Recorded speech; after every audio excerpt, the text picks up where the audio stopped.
me show you what is exactly happening inside the Yuva Bharati Stadium. As you can see that the spectators have burst out, the entire barricades and they have entered the stadium. 13 दिसंबर रात को 1:30 बजे Messi Kolkata land करते हैं और airport के बाहर Messi के fans already उनका नारे लगाकर मेसी का स्वागत कर रहे हैं। Messi Messi Messi Messi Messi. अब फैंस को अगली सुबह का इंतजार था। मेसी का शेड्यूल फिक्स था, वो स्टेडियम आएंगे, फैंस के साथ इंटरैक्ट करेंगे, मीट एंड ग्रीट होगा। टोटल 30 मिनट्स का कुछ तो प्रोग्राम था, लेकिन स्टेडियम में हुआ क्या?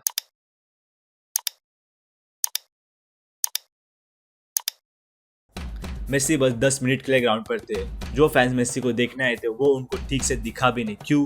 क्योंकि हमारे देश में जिसके पास पैसा है वही राजा है।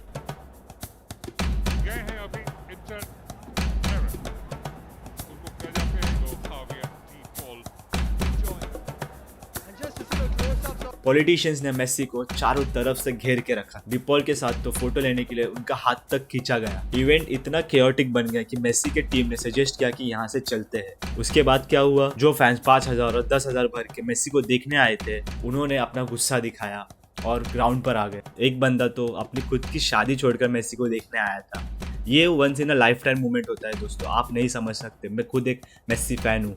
आई नो, अगर आप 10,000 भर कर भी मेसी को नहीं देख पा रहे हो, ठीक से एक झलक भी नहीं देख पा रहे हो, तो कैसा फील होता है? Now whom to blame? Organisers और पॉलिटिशियंस। ऑर्गेनाइजर्स ने रिफंड का दावा किया और ममता बनर्जी ने ट्वीट करके मेसी को सॉरी भी बोला। बट क्या मेसी फिर से कोलकाता वापस आएगा? God knows. थैंकफुली हैदराबाद ने डिसअपॉइंट नहीं किया। There we go. Can the goat join in? He's waiting there in the dugout. He's waiting there. Fitness support. That is so real. The happy faces with all the kids, with all the officials. Everybody will make sure that they will go out there and try and at least have that physical fitness. Is that the goal? Oh, yes it is. Rahul Gandhi तो Messi के साथ conversation भी करते हुए नजर आए।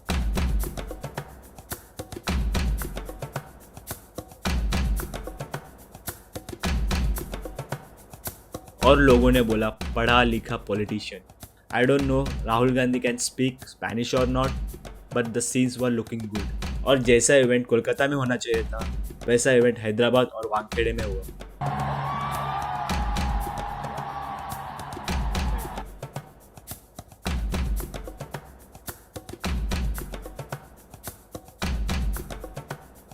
मुंबई का event तो भाई दिल को छू लिया। I mean well organised, well planned. ऐसा लग रहा था कि भाई इवेंट हो रहा है। Wankhede never disappoints man. और जिस तरह से इंडियन फुटबॉल के लेजेंड सुनील छेत्री आके मिले। सुनील छेत्री को एक्चुअली माइक पे बोलना चाहिए था। आई डोंट नो ये प्लान था, प्री प्लान था या कुछ। As a Indian football fans उनको कुछ तो बोलना चाहिए था माइक के सामने। मुझे अच्छा लगा सचिन तेंदुलकर जी ने कुछ बोला, बट सुनील छेत्री बोलते तो कंप्लीट इवेंट होता। तो ये इवेंट क्यों हुआ? फुटबॉल को प्रमोट करने के लिए? I don't think so.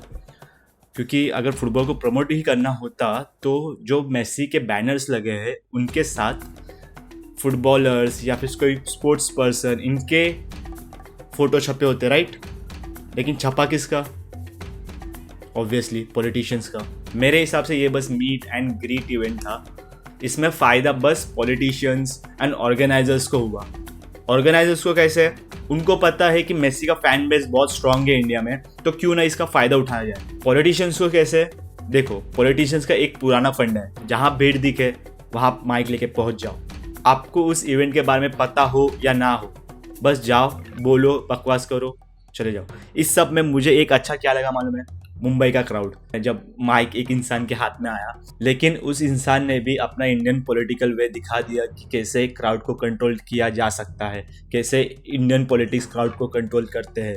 इस सब में बुरा बस मुझे कोलकाता फैंस के लिए लगा, जो बेचारे मेसी को ठीक से देख भी नहीं पाए।